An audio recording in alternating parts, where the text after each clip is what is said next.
Welcome back, everyone. Un gâteau pour toi. T'es filmé. Merci. This is part 2 on how to make a graduation cake. In part 1, we've seen how we bake, build, and apply whipped cream on the structure of the cake. All that work that comes before the fondant is even made. So let's now dive into how we make fondant from scratch. So to make the fondant, I use 2 pouches of the gelatin. Mine has to be gluten-free. 2 tablespoons of the vegetable glycerin. 1 teaspoon of the vanilla extract. 1 cup of the corn syrup. Some shortening. You start by pouring half a cup of cold water into your gelatin powder, and you let it sit for 5 minutes so it becomes hard. And then with Bain-Marie, you will make it melt so it becomes liquid again. It's gonna take a couple minutes. You can use a spatula.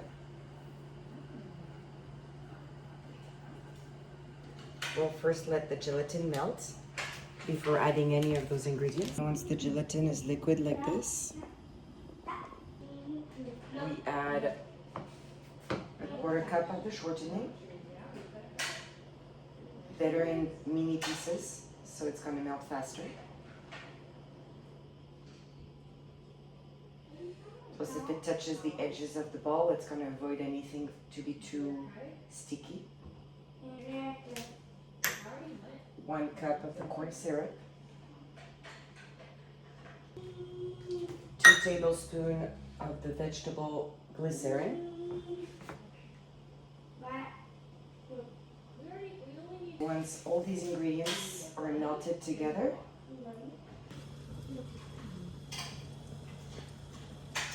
when it's off the gas, we let it cool for 30 seconds or so. As soon as everything is completely melted, and we'll add the 2 teaspoons of vanilla extract. So it's almost there, almost melted. We'll wait till it's completely melted with no little chunks left to add the 2 teaspoons of vanilla extract.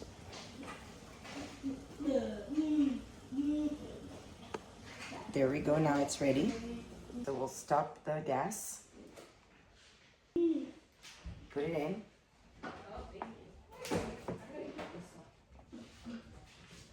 And this will just give a hint of a taste to your fondant later. But don't worry, it's not gonna make it colored. It's gonna still make it white with the powdered sugar. And to this liquid solution, we will add the 16 cups of powdered sugar. 1 cup at a time. So I have my bowl that's ready here. I have to use 16 cups of powdered sugar. I'm gonna prep it right here with 4.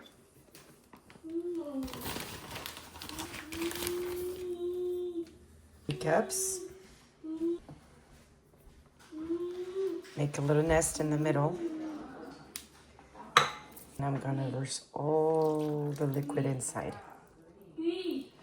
At the beginning, I can use this tool just to completely blend the solution. But as you go, you'll need a wooden spatula. And then eventually your hands when it gets too thick.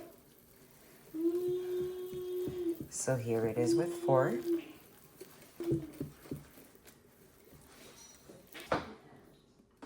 5, 6, and I'm going to use this spatula to continue. So I have 6 cups of sugar.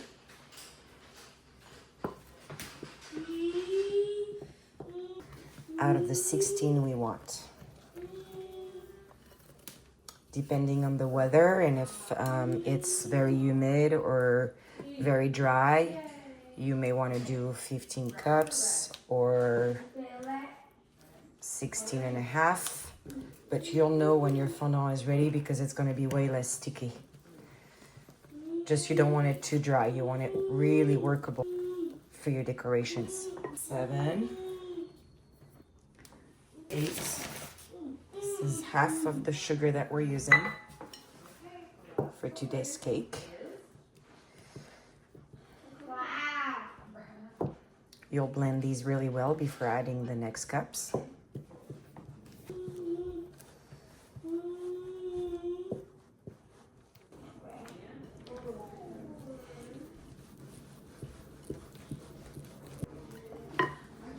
Nine and 10.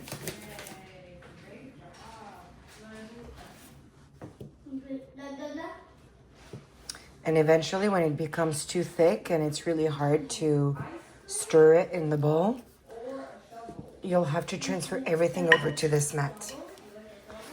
That's why ideally you want to have the mat ready, because you'll powder sugar it and just place your future fondant on it so you continue the mix. You want it really well blended. It starts being really hard mixing it, so I have 10 here, so I'll add 4 on the mat. Needless to say, the mat is dry and clean, so nothing gets dropped in your fondant. This is 12 cups, 13,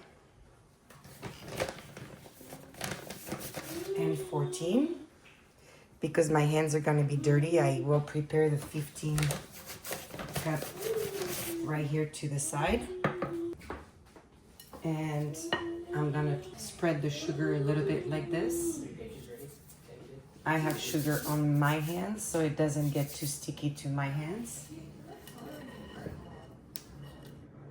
And I'm going to just put my fondant on the mat over the sugar to continue blending everything together.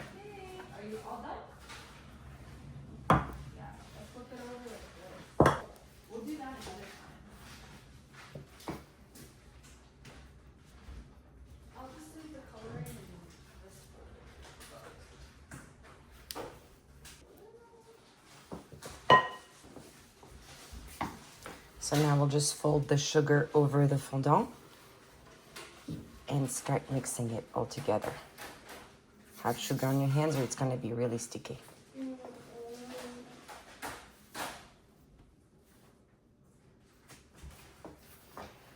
Remember, this is 14 cups of sugar already.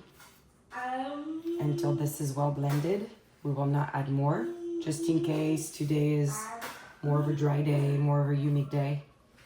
We want to make sure it's still workable. It's going to harden as you go.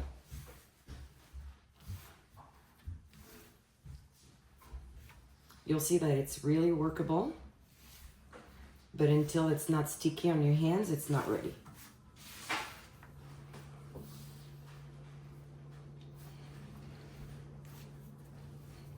And I've had cases where I used the 16 cups and cases where really 14 was enough.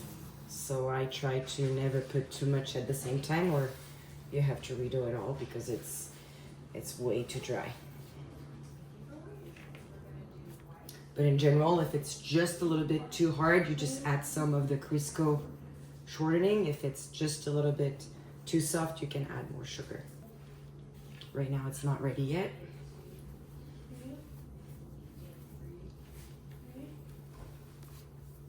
This is still sticky to my hands. Definitely needs the cup number 15.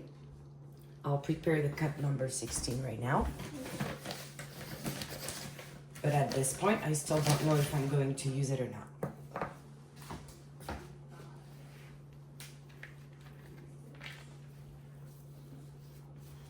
And again, a fondant that's ready is not sticky. So, and it starts to be good. It starts to be pretty workable.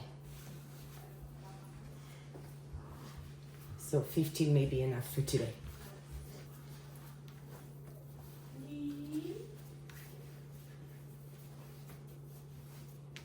And there we made fondant together. It's not hard, it's just a little workout and it's a little time consuming, but it's not hard to make. And the colors of, for that graduation cake and the colors of his middle school.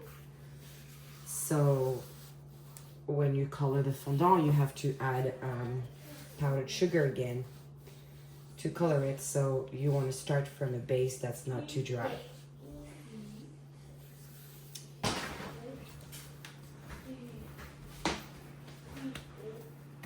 So right now I think I'm gonna stay right here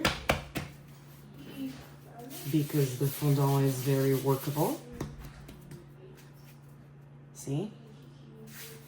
And I'm not gonna go to 16 cups. I will use the sugar that's on the mat, but that's about it. It's exactly like working on a loaf of bread.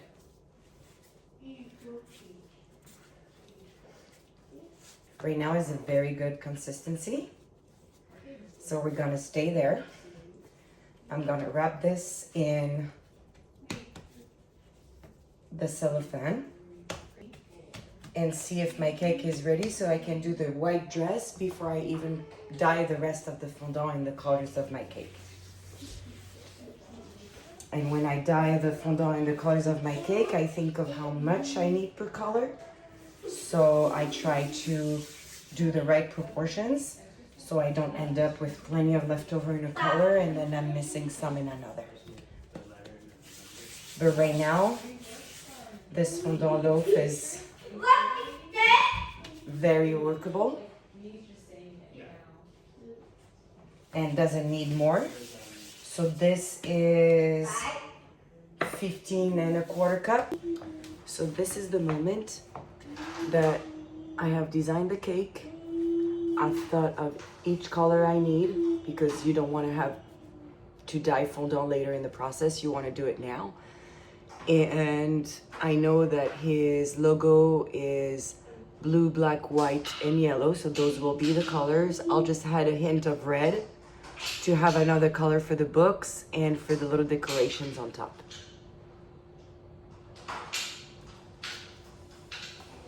I'm gonna probably divide my loaf in half to make it completely flat for the dress of the first level of the cake.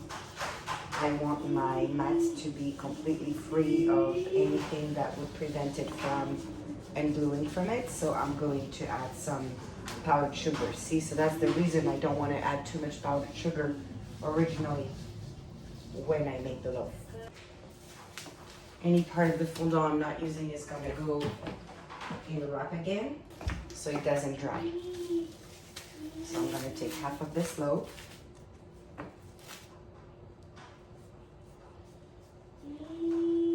I probably do not need half of the loaf to be in white, but it's going to be easier to have more than less to make the dress. I'll wrap this one into plastic. So by the time I use it with the dyes or I use it later to decorate the cake, it's not dry. Thank you for watching. If you made it till now with my French accent, is you really want to make a cake for your loved ones. In the next part of this series, we will see how we make those particular decorations for this graduation cake.